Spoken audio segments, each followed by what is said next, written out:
पाकिस्तान के थार रेगिस्तान में एक ऊंट रहता था जिसकी पीठ पर केवल एक साधारण तागा बंधा हुआ था।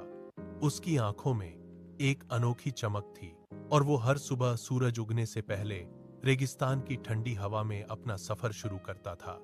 उसकी राह में दूर दूर तक रेत ही रेत थी, लेकिन वो कभी रुका नहीं। एक दिन जब सूरज पूरी तरह ऊपर आ गया तो उसने एक पुराना किला देखा जो रेत में दबी हुई थी।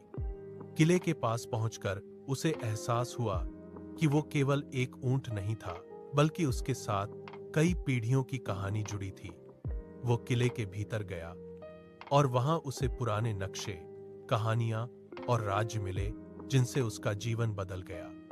वो अब हर रात उस किले की कहानियों को रेत में बिखरे सितारों के नीचे सुनाता था और हर कोई उसकी बातों में खो जाता था। पाकिस्तान के थार रेगिस्तान में एक ऊंट रहता था जिसकी पीठ पर केवल एक साधारण तागा बंधा हुआ था।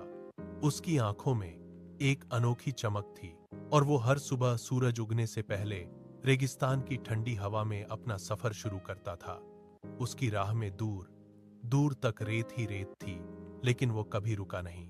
एक दिन जब सूरज पूरी तरह ऊपर आ गया तो उसने एक पुराना किला देखा जो रेत में दबी हुई थी।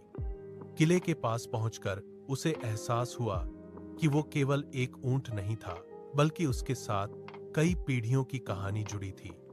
वो किले के भीतर गया और वहां उसे पुराने नक्शे, कहानियां और राज्य मिले जिनसे उसका जीवन बदल गया।